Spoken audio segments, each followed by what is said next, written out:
I want you to imagine, just for a second, a predator so flawlessly evolved that its entire existence, its sole overriding biological imperative, is simply to consume. Right, the ultimate eating machine. Exactly. I mean, it doesn't Yeah. build cities, it doesn't forge empires, doesn't, negotiate or take prisoners or recognize borders. It just eats.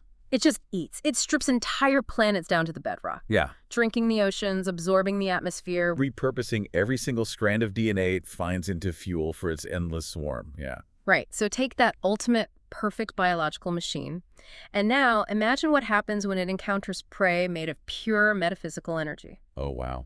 Yeah, that's the paradox right there. Prey that, when you finally manage to kill it, just vanishes. It leaves behind no corpse. It offers absolutely zero sustenance. 0 calories. Exactly. 0 calories, 0 biomass. For a creature whose very cellular structure is designed only to feed and grow, what do you do? When you're suddenly surrounded by a galactic-scale feast made of absolute nothingness. Exactly. What happens? Well, it is the ultimate thermodynamic and biological paradox. Yeah. You are describing a scenario where the fundamental mechanics of a species' survival, like the basic input-output loop of energy that governs all life, are completely inverted. It's a localized extinction event waiting to happen. Exactly. It should be impossible to survive. And that biological paradox is exactly what we are tearing into today. Okay, let's unpack this. We've got our hands on some incredibly detailed excerpts from a document today. A really fascinating text. It is. It's titled Kronos, the Great Devourer's Biological Scalpel. And our mission for this deep dive is to take you through how a supposedly mindless, all-consuming swarm reacts to a galaxy-altering catastrophe. And not just reacts, but actively evolves. Right, evolving a highly specialized, fiercely strategic immune system, basically, just to counter an enemy it literally cannot eat. We are, of course, talking about the Tyranid swarm known as Hive Fleet Kronos. Hive Fleet Kronos, which is, it's a subject that demands we completely reevaluate the baseline assumptions we have about the Tyranid faction as a whole. How so? Because today, we're not just looking at a horde of monsters lurking in the dark, acting on base predatory instinct. We are analyzing a hyper-evolved galactic-scale intelligence. Right. An intelligence that is actively solving a systemic ecological crisis in real time. Engineering its way out of a corner that should, by all biological laws, mean its complete eradication. It's wild. So we need to set the stage for you to really ground the stakes of this conflict. We are looking at a collision between two of the most terrifying fundamental forces in this universe. The absolute apex predators of their respective domains. Yeah. On one side, you have the Tyranids, the Great Devourer. They are the pinnacle of biological horror. They operate on a purely material level. Purely material. They want meat, they want plant life, they want oceans, they want your genetic material. That is their fuel. They break it all down in these massive digestion pools and use it to spawn more Tyranids. It's a closed loop. And on the other side of this cosmic collision, you have chaos and its demons. The antithesis of the material universe. Right. These entities are not made of carbon, flesh, or blood. They are warp entities. Manifestations of chaotic essence. Exactly. Concentrated spiritual or psychic energy bleeding over from a parallel dimension known as the immaterium, or the warp. And this is where the physics problem comes in. Yeah, break that down for us. So when a Tyranid kills a normal biological organism, it reclaims the energy spent on the kill by eating the prey. It's an investment. You burn calories to get calories. Precisely. But when a Tyranid defeats a demon in physical space, the demon's physical form loses its cohesion. It doesn't leave a corpse. It just pops out of existence. Right, it just dissolves. Its energy flows back into the warp. The Tyranid spends precious calories to swing the claw and gets absolutely nothing in return. Which brings us to the root cause of why Hive Fleet Kronos even exists in the first place. The environmental catastrophe. Yes, an environmental catastrophe that literally threatened the Tyranid food supply on a massive scale. The source text outlines that historically, Tyranids just avoided areas with heavy warp storms. And demonic activity, yeah. They just steered clear of them. Which makes sense, right? From a strictly biological and thermodynamic perspective, it is the only logical choice. Because every single action a living organism takes requires energy. Right. For a Tyranid fleet, fighting a planetary war, spawning billions of specialized bioforms, growing capillary towers to drain a planet. Not to mention propelling living ships through the void of space. Exactly. It all burns through astronomical amounts of resources. When a standard Tyranid fleet attacks a populated world, the massive energy expended in the invasion is a calculated investment. Because they know they'll get it back. It is heavily outweighed by the eventual energy gained from consuming the planet's total biosphere. It's a net positive transaction. But engaging with demons, That is a permanent net loss. it's a catastrophic biological deficit. I mean, if you expend all this vital energy producing warrior organisms to fight demons, and those demons just evaporate upon death, you are rapidly marching towards starvation. You're bleeding out, energetically speaking. I was trying to visualize this at home. It's like, imagine a swarm of ravenous locusts descending on a massive field of holographic wheat. Oh, that's a brilliant way to put it. The locusts are buzzing around, frantically expending all their kinetic energy, trying to chew and digest these stalks, right? But they are literally starving to death in the process. Because they are chewing on light. Exactly. They are chewing on light. That is a highly accurate way to frame the Tyranid dilemma. A fight without a meal for a purely biological entity is a fast track to starvation. So for millennia, their response was just avoidance. Straightforward avoidance. The hive mind, the unfathomably vast collective intelligence guiding these swarms, recognize that demons are bad business. You simply do not engage an enemy that costs you energy to defeat and gives you zero return on that investment. Right. You navigate around the anomaly and find a world full of actual digestible biomass. But then the rules of the universe fundamentally broke. The Great Rift. The source text brings up this cataclysmic event known as the creation of the Great Rift, or the Cicatrix Maledictum. Which was not just a localized temporary storm. No, this was a literal tear in the fabric of reality that split the entire galaxy in half. The warp just spilled out everywhere, flooding real space. And suddenly, this chaotic energy started consuming, corrupting, and obliterating the vital resources, the actual physical planets and the biomass that the Hive fleets rely on to survive. The creation of the Great Rift fundamentally shifted the nature of the threat. How so? Like, on a macro level? Well, before this event, chaos was a localized, avoidable hazard. It was, a bad neighborhood you steered your fleet around. Sure, you just take a detour. Exactly. But after the Great Rift, the corrupting essence of the war became an existential famine. The Great Rift wasn't just a military obstacle anymore. It was an active rot destroying the Tyranids' food supply on a galactic scale. Right. Entire sectors of space that the Tyranids had earmarked for consumption were suddenly swallowed by the warp. Or they were turned into demonic hellscapes entirely devoid of usable biological material. But wait, this is what I don't fully grasp from the text. If it costs them energy to fight and they get zero energy back from fighting these demons, why not just retreat entirely? Retreat where, though? I mean, if the wheat in this sector is suddenly holographic, why don't the locusts just fly to a different galactic segment? Or even leave the galaxy entirely and go somewhere else? It's a fair question. Why fight at all? Why stand and fight a war of attrition you are biologically destined to lose? Because the holographic wheat isn't just sitting there. It is actively burning down the real wheat. Oh, wow, okay. The scale of the Great Rift cannot be overstated. It was everywhere. Retreat wasn't a viable option because there was no safe direction left to retreat to. Everywhere they could run was also under threat. Exactly. Yeah, everything was under threat of being consumed by this expanding anomaly. The corrupting essence of the warp was spreading outward, aggressively transmuting or destroying the very biomass the Tyranids required to maintain their massive fleets. So if the hive mind did nothing... If it just kept running and avoiding the warp, it would eventually starve to death as the entire galaxy was consumed by chaos.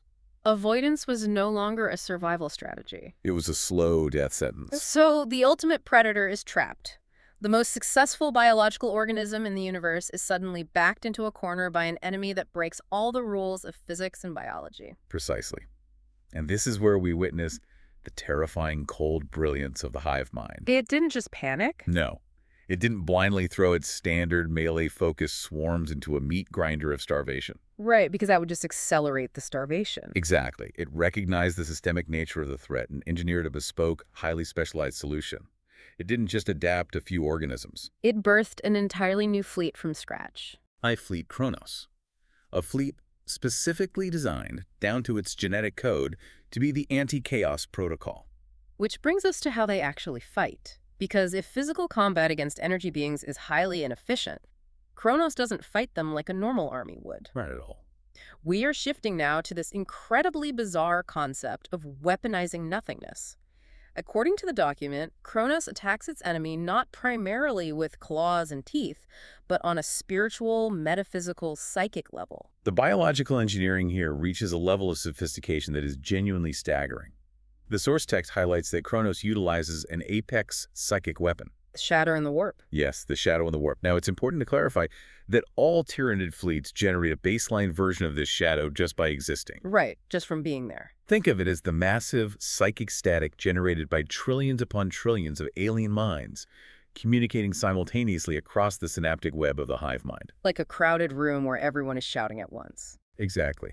It usually just disrupts communications and gives sensitive individuals severe headaches. But the shadow generated by Kronos is fundamentally different. Right, the text explicitly notes that the shadow in the warp generated by Kronos is at its most suffocatingly powerful. Suffocating is the perfect word for it. It operates as this dense, oppressive null field that drifts ahead of the invasion swarms. And the text makes a very clear point. This is not just a passive byproduct of their communication anymore. No, it is a weapon that is actively deployed to drain the spiritual energy of its prey. That distinction between passive effect and active weapon is huge. It's profound. A passive effect is like the ambient heat radiating off a massive car engine. Sure. An active weapon is like taking that exact same thermal energy, running it through a Soka lens, and projecting it as a superheated laser beam. Oh, that makes so much sense. Kronos has weaponized its psychic static. It intentionally projects this suffocating null field to actively drain the spiritual energy of an area. It causes fearful confusion, absolute dread, and physical agony in psychers. Psychers being the human or alien individuals who draw their power from the warp. Exactly. Here's where it gets really interesting, though. The text mentions this field is so potent, it prevents demons from manifesting in real space entirely. It shuts them out completely. It can even close literal warp rifts when focused. Now, I have to challenge this. Biological creatures closing tiers in the fabric of reality with their minds. It sounds absurd at first. It really does. I'm trying to wrap my head around the mechanics of that. That's like a bear roaring so loud it fixes a hole in the ozone layer. How does a physical organism achieve this? It sounds like magic until you break down the metaphysics of how the warp interacts with real space. To understand how Kronos achieves this, we have to look at what demons and warp rifts actually are. Okay, let's get into the weeds here. Demons are entities of pure, chaotic energy. But to exist in physical reality, they need a tether. They need a continuous conduit of psychic energy flowing from the warp into real space. What usually fuels that conduit? Often rituals, extreme emotion, or the thinning of the veil between dimensions. What the shadow in the warp does, especially the hyper-focused, weaponized version deployed by Kronos, is act as a localized reality thickener. A reality thickener. Yeah. So it's not building a physical wall. It's more like biological noise-canceling headphones. That is an excellent analogy. Think about how those work. Noise-canceling headphones don't stop sound waves by putting a piece of plastic over your ear. Right. They use a microphone to listen to the incoming frequency. And then they broadcast a precise inverted counter-frequency that perfectly cancels the noise out. The warp operates on chaotic, emotional, spiritual frequencies. So the hive mind is listening to the warp. Through Kronos, yes. Oh. It calculates those frequencies and broadcasts a monolithic, unified counter-frequency. It isn't a physical wall. It's a psychic dampening field that actively cancels out the demonic energy. It severs their conduit. Exactly. If demons are a fire, the warp energy flowing into real space is their oxygen. Kronos doesn't try to stomp out the fire with physical bodies. It just uses this inverted frequency to suck all the oxygen out of the room. And without oxygen, the demons simply lose their cohesion and snap back to the warp. The biological organisms of Kronos, these massive floating brain beasts, are essentially acting as living, breathing signal jammers on a cosmic scale. Yes. The Tyranids have engineered specific bioforms, which we'll discuss later, with hyperinflated cortical tissue specifically designed to process and project this counter-frequency. But that must take so much energy, right? They are burning massive amounts of biological energy to maintain this static field, yes, but it is far more efficient than trying to punch a demon to death. I want you listening to really imagine what that would feel like on the ground. It would be terrifying. Think about the most overwhelming sensory overload you've ever experienced. When the world is too loud, the lights are too bright, and your brain just feels like it's filled with static and you can't string a thought together. No, multiply that sensation by 1 billion. And imagine it's an actual physical pressure bearing down on your soul. a localized field of pure alien psychic static that literally deletes your ability to think, to draw on any psychic power, or if you're a demon, to even exist in reality. It's a localized reality overwrite. It is an attack on the fundamental physics of the enemy. It's deeply elegant in a horrific way. It is a deeply elegant solution to the problem of fighting an enemy that yields no physical reward. You don't fight them in the physical realm where you are guaranteed to operate at a loss. Right, you drag them into a metaphysical null zone where the basic laws of their existence no longer function. Exactly. But that leads us to a massive question. The Tyranids of Kronos still have physical bodies, right? Oh, very much so. They aren't just a fleet of formless, floating brains beaming bad vibes at the enemy. They are still Tyranids. They have carapaces, they have claws, they have teeth. They are heavily armed biological weapons. Yeah. So if their minds are acting as this noise-canceling shield, shutting down the demon's ability to manifest, how do their bodies actually fight the physical war? Because they still have to deal with the chaos forces that are already anchored in real space. Like corrupted traitor marines, cultists, demon engines made of actual metal. Right. How do they deal with the physical stuff? This is where we see their physical military doctrine, which represents perhaps the most shocking departure from standard Tyranid behavior we've ever observed in the lore. The source document explicitly contrasts Kronos' methods with the forces of chaos, focusing heavily on Khorne's legions as the prime example. Let's talk about Khorne for a second. Yeah, Khorne is the chaos god of blood, skulls, rage, and brutal up-close melee combat. His followers, whether they are mortal cultists or actual demons, absolutely revel in it. They want to get right in your face, look you in the eyes, and hack you to pieces with a chain axe. That visceral, physical act of slaughter is literally how they derive their chaotic power and anchor themselves in reality.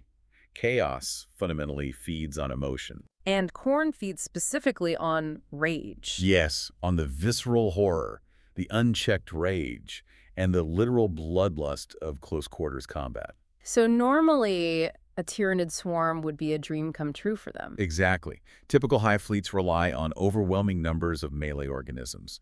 Hormagaunts, gene stealers, carnifexes. Crashing into the enemy lines in a tidal wave of claws and teeth. If a standard Tyranid fleet fought a Khornate legion, it would play perfectly into Khorne's hands. It would be a sprawling, planet-wide buffet of slaughter and rage that would generate so much emotional resonance it would only empower the demons further. But Kronos doesn't do that. They refuse to. The text says they completely avoid close range.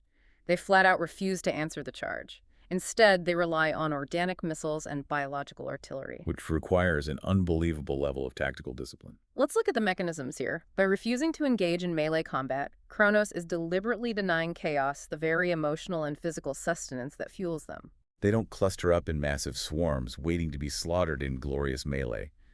They spread their forces out in highly disciplined firing lines. They just stand back and dismantle the chaos forces with ranged weaponry. And we should explain what that ranged weaponry actually is. Yeah, because biological artillery sounds abstract, but the reality is horrific. When we say flesh borer fire, we aren't talking about them shooting metal bullets. No, not at all. A flesh borer is a living weapon, literally fused to the arm of a Tyranid termagant, and the ammunition it fires are called borer beetles. These are living, frenzied, armor-eating insects. So Kronos is standing a mile away, firing clouds of screeching, flesh-eating beetles that burrow through the armor of these Chaos Space Marines. Exactly. It's suppression by swarm, but a microswarm. Or they deploy heavier artillery beasts like biovores. What do those do? They lob massive floating spore mines across the battlefield. These are living bombs that detect movement and detonate in showers of bone shrapnel and acidic gas. Or exocrines, which function as living plasma cannons. The entire structure of their army is designed to inflict maximum physical damage while maintaining maximum physical distance. It's like a matador refusing to step into the ring, and instead just using a sniper rifle from the stands. You're completely denying the bull the very nature of the fight it wants. That's incredibly pragmatic. But honestly, doesn't this entirely contradict the fundamental swarming predator instinct? We are repeatedly told the Tyranids are the great devourer. They are driven by an endless, gnawing hunger to consume flesh. It is their core defining trait, yes. So can a biological urge to devour be completely overridden by tactical discipline? Can a biological creature just decide not to eat the thing in front of it? That is the genius of it, and it proves that the Tyranids are not mindless slaves to their hunger. They have restraint. The hive mind has essentially rewritten the behavioral coding of this specific fleet at a genetic level. It analyzed a threat that feeds on the emotional resonance of melee combat and concluded we will simply not provide that variable, It suppressed the instinct to swarm, to tear, and to devour. replacing it with cold, calculated, ranged extermination. It proves that the hive mind's strategic intelligence is vast enough to totally override the base biological impulses of its constituent organisms. But hold on, that brings up a massive glaring problem, and we have to circle back to the fundamental physics issue we established right at the start. The energy deficit. Exactly. If Kronos is shooting these energy beings and chaotic forces from afar, they are expending calories to fire those beetles, to launch those spore bombs? A lot of calories. Ranged warfare is biologically expensive. Right, but they were still getting zero biomass from the demons they kill. So how is this massive galaxy-spanning fleet surviving? Where are they getting the calories to keep this ranged war going? Because every shot fired is energy lost forever. This is the exact bottleneck that makes Kronos such a fascinating study in galactic-scale logistics. Because they have to be getting food from somewhere. They are. The source text reveals that Kronos does not operate in isolation. It relies on a highly sophisticated symbiotic relationship with its parent fleet, Hive Fleet Leviathan. Leviathan, that's one of the largest, most destructive, and most infamous hive fleets on record. The biggest, arguably. And the document notes that since the creation of the Great Rift, Leviathan has fundamentally changed its operational strategy. It's unprecedented behavior for a Hive fleet. It says Leviathan often intentionally leaves worlds only partially devoured. And then elements of Kronos follow in Leviathan's wake, consuming whatever biomass remains from its larger cousin's assaults. The implications of this are genuinely staggering if you think about it. It's crazy. We're no longer just talking about one localized fleet adapting its combat tactics. We're looking at multi-fleet logistical cooperation spanning thousands of light years. Hive Fleet Leviathan, the primary apex-consuming force of the Tyranid invasion, is altering its own fundamental behavior. Usually a Tyranid fleet strips a planet to dead rock. No atmosphere, no bacteria, nothing. Just a barren sphere. But now, Leviathan is actively stopping its feeding cycle early. It is leaving resources behind. It's curbing its own consumption to ensure the survival of Kronos. If we connect this to the bigger picture, you have to stop and think about the sheer horror of what that means for the people living on those planets. Oh, for the Imperial defenders, it's a nightmare. Imagine you are a planetary defense force. You fight this apocalyptic war against Hive Fleet Leviathan. The skies are black with spores, billions are dead. But miraculously, the Tyranid ships suddenly pull back. The swarm retreats. You think you've won. You think you survived the Great Devourer. But in reality, Leviathan didn't retreat because it was beaten. It retreated because it deliberately left your planet half alive, effectively storing you in the pantry for Kronos to eat later when it passes through. It's a terrifying realization. Leviathan spares the biosphere core, perhaps leaving the massive capillary towers dormant rather than draining the planet completely dry. It acts as the hunter and the gatherer. Right, securing the raw materials and doing the heavy lifting of breaking the planet's defenses. But instead of consuming it all for its own immediate growth, it establishes a supply line for Kronos. It is, quite literally, leaving caches of rations across the galaxy. So Leviathan is basically packing a lunch for Kronos. That implies a level of restraint that is terrifying. We think of them as mindless eaters, but you're telling me they can control their hunger for the greater good of the swarm. Yes, they can. But how does that communication even work? How does a fleet light years away know where to leave the food? Are they sending coordinates? It all ties back to the synaptic web of the hive mind. It's essentially a quantum-linked neural network. So they're all constantly connected. The hive mind doesn't view Leviathan and Kronos as separate factions or allied nations. It views them as different organs within a single macroorganism. Like the liver and the heart. Exactly. Just as your brain directs blood flow to your stomach to digest food, or to your muscles to run, the hive mind directs Leviathan to leave biomass in specific strategic corridors where it anticipates Kronos will need to refuel after engaging chaos forces. It's an entire sophisticated logistical supply chain built entirely out of living ships, alien biology, and psychic waypoints. It works flawlessly. Kronos can expend massive amounts of energy shooting demons with biological artillery, operating at a complete nutritional deficit on the battlefield, simply because it inherently knows Leviathan has already pre-stashed a meal for it, a few star systems away. It completely reframes the Tyranid threat. They aren't just a plague of ravenous locusts blindly consuming everything in their path. They are a highly coordinated military apparatus with dedicated logistics, specialized roles, and the ability to defer immediate gratification for long-term strategic goals. Okay, we've talked a lot about the theory. We've explored the physics of the null fields, the rationale behind the ranged combat, and the terror of their living supply lines. But to prove these aren't just abstract biological speculations, the source document actually gives us a history of purification. Yes, the case studies. It provides 3 very specific case studies in extermination. How does this doctrine actually play out when the shooting starts? Let's get into the historical record provided in the text. The first engagement detailed is the Battle of the Wolf's Head. This one is wild. So the setup is that an Imperial Fleet Humanities naval ships are engaged in a desperate losing void war against a massive Chaos Armada. A very typical scenario in the 41st millennium. The humans are taking heavy losses. Then, completely unexpectedly, a tendril of Hive Fleet Kronos arrives in the system. The Imperial commanders likely think they are doomed, caught between Chaos and the Tyranids. They expect to be devoured from both sides. But the bio ships just ignore the humans. They fly right past the Imperial fleet, tear straight into the Chaos formation, and completely swarm a massive Chaos Despoiler-class battleship. Which is a massive escalation. Okay, wait. They just ignored the humans, the fleshy, easily digestible humans sitting right there in thin metal cans. That proves this is an instinct. It's a programmed mission. They recognized a higher priority threat. It seems entirely counterintuitive for a creature known as the Great Devourer, doesn't it? What? If they operate on hunger, the Imperial ships represent a quick, relatively easy meal with high biological yield. Exactly. Fast food. The Chaos battleship, by contrast, is corrupted, twisted by the warp, and likely leaking toxic metaphysical radiation.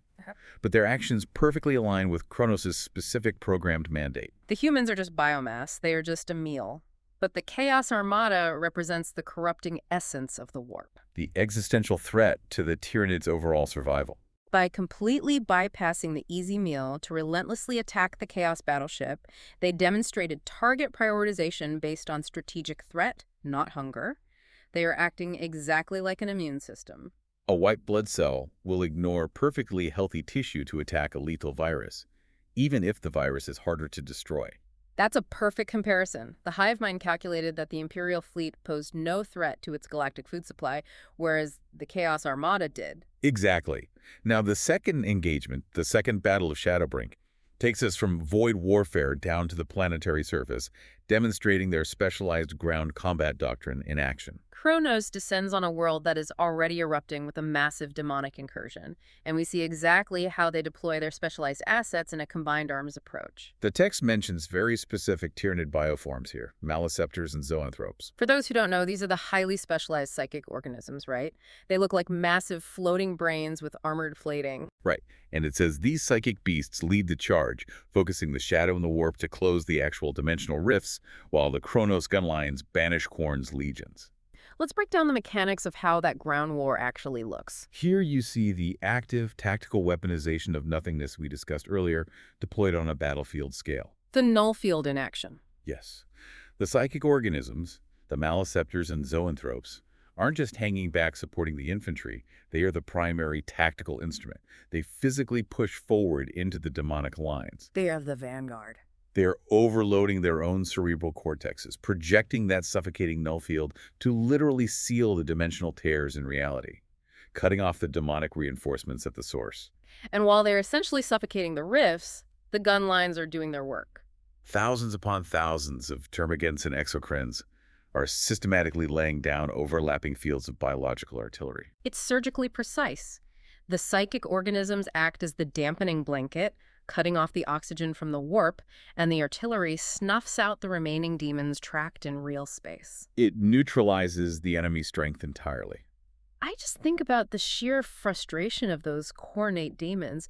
You are a bloodthirster of Khorne, manifested in reality to slaughter and collect skulls, and you literally can't get within a mile of the enemy. You are just being shot to pieces by flesh-eating beetles. And acidic spore mines fired by a totally silent, disciplined line of aliens that refuse to engage you in melee. It is the perfect counter strategy. But the third engagement, This is the one that truly demonstrates the depth of the hive mind's intellect because of who the enemy is, cutting the signal. Yes, this one really messed with my head. The enemy here is the Night Lords. A very particular kind of enemy. Now, the Night Lords are a faction of traitor space marines, and they are infamous across the galaxy for their use of terror tactics, psychological warfare, and setting devious, brutal traps. They are the masters of asymmetrical warfare. They don't fight fair. Exactly. The text says a hunting pack of Night Lords attempts to use an astropathic beacon to bait the Tyranid ships into an ambush. We should clarify what an astropathic beacon is in this context. It's essentially a psychic lighthouse. The Night Lords likely captured human psychers, tortured them, and forced them to broadcast a screaming psychic signal into the void, knowing that Tyranids are naturally drawn to psychic activity like moths to a flame. The Night Lords firmly believed they were luring a bunch of mindless space bugs into a killing zone. But the text says Kronos refuses to be lured. They don't just blindly rush the beacon. They disperse their biovessels, they seed the surrounding space with hidden spore minefields, they deploy stealth organisms like lictors, and they actually lay a massive counter-ambush, forcing the traitor Marines to retreat in total disarray. This is a pivotal moment in understanding the hive mind. Outsmarting the Night Lords, a faction whose entire cultural and military identity is built around deception, terror, and trap setting, shows Kronos possesses advanced counterintelligence capabilities, not just brute force. They out-trapped the masters of the trap. They looked at the psychic bait, analyzed the surrounding spatial topography, recognized it was an ambush, faked out the Night Lords by dispersing their fleet, and then closed the jaws of their own trap. You don't execute a maneuver like that if you are just a swarm of hungry bugs reacting to a stimulus. You do that if you are a master tactician playing four-dimensional chess. The Night Lords made a fatal error. They expected an instinctual, predictable, animalistic response. They expected the swarm to mindlessly rush the beacon to consume the psychers. And instead, they got outplayed. By demonstrating restraint, strategic dispersal, and complex counter-ambush tactics, Kronos proves it is operating on a level of military intelligence that rivals, or perhaps exceeds, the most devious and experienced military minds in the galaxy. Which perfectly sets up our final section today. We need to zoom out from these specific tactical battles and look at the macro implications of what Hive Fleet Kronos represents for the galaxy at large. The ultimate horror. Because the final section of our source text calls this the ultimate horror of Hive Fleet Kronos. And honestly, the horror isn't just that they have big guns or strong psychic powers. No, the ultimate horror, as the text explicitly states, is what Kronos represents about the Tyranid's evolutionary capability. Kronos is undeniable evidence of the hive mind's terrifying adaptability. It proves unequivocally that the Tyranids are not a static threat. They are a hyper-evolved intelligence that can analyze a galaxy-wide metaphysical catastrophe, understand its mechanics, and respond by creating a dedicated, highly specialized predator from scratch to solve it. The document uses a very specific, chilling phrase. It says Kronos is the immune system of the Great Devourer. An immune system. It is a living biological weapon designed specifically to burn the infection of chaos from the galaxy so that the other standard hive fleets can feed safely and undisturbed. And that is the core thesis of the entire document. They are, as it beautifully phrases it, the shadow that fights the shadows. Think about the sheer biological and computational mechanics of what is happening here. The Tyranid organism recognized a metaphysical, non-biological threat, the corrupting, physics-breaking energy of the warp. And in response, it didn't just change its tactics, it dynamically wrote new DNA. It engineered entirely new biological organisms capable of projecting dimensional null fields. It solved a problem of physics and spirituality with raw, programmable biology. It's astounding. So what does this all mean? It makes you wonder if Kronos is just the white blood cells responding to an infection. What does the rest of the body look like? Are we just seeing a tiny fraction of what this intelligence can do? That is the truly chilling realization that the text leaves us with. If Kronos is merely the immune system, it implies the Tyranids as a whole are a force of nature that possesses the capacity to evolve and adapt to any conceivable obstacle. The document states this clearly. This adaptability ensures that their endless hunger will never be sated. They aren't just an external alien threat that can be defeated with conventional military tactics or overwhelming firepower. Because if you develop a new, devastating weapon to fight them, the hive mind will just analyze the casualties, write new DNA, and engineer a fleet that is immune to that specific weapon. If you try to starve them out, they will engineer a multi-system supply chain across thousands of light years, leaving planets half-eaten to sustain their specialized forces. For you listening right now, think about this in the context of ultimate survival. In a universe drowning in information, in esoteric threats, in constant unyielding warfare. The ultimate survivor isn't necessarily the one with the biggest guns or the thickest armor. No, the ultimate survivor is the one that can perfectly, dynamically adapt its own structure to neutralize the specific nature of its enemy. And crucially, as Kronos demonstrates so perfectly, the ultimate survivor does this without ever getting distracted by its own basic instincts. It possesses the discipline to override its base hunger for the sake of its continued existence. It is terrifyingly, flawlessly pragmatic. We are looking at a universe where the only thing more dangerous than the literal forces of hell, the reality-warping forces of chaos, is the biological force that evolved specifically to destroy them. Chaos is, by definition, chaotic. It is driven by raw emotion, by madness, by the unpredictable whims of dark gods. But the hive mind is cold, it is calculating, and it is infinitely adaptable. Kronos proves that the Great Devourer isn't just mindlessly eating the galaxy, it is systematically solving it. Okay, let's recap this incredibly dense journey we've been on today. We started with a fundamental biological crisis, the Great Rift tearing the galaxy in half, creating an existential famine for the Tyranids by flooding real space with demons that cost vital energy to fight, but offer zero biomass to consume. We then explored the hive mind's bespoke solution to that crisis, Fleet Kronos, a spectralized force that literally weaponizes nothingness. They deploy the suffocating shadow in the warp, not as a passive effect, but as an active focused null field, a biological signal jammer that severs demons from physical reality and closes dimensional tiers. We looked closely at their physical combat doctrine, their complete refusal to engage in the Tyranids' traditional swarming melee tactics. Instead, they operate with cold, tactical discipline, using ranged biological artillery like flesh borers and spore mines to deny chaos the emotional fuel of close-quarters slaughter. And we uncovered the chilling logistics behind how a fleet sustains itself without eating its prey. The galactic symbiosis with Hive Leviathan, which intentionally curbs its own hunger, leaving partially devoured worlds as a supply line to sustain Kronos' energetically costly crusade against the warp. We saw this doctrine play out in history, from ignoring easy human meals to prioritize warp threats to actually outsmarting the most devious, trap-setting traitor marines in the galaxy. Kronos isn't just a fleet, it is the immune system of the Great Devourer.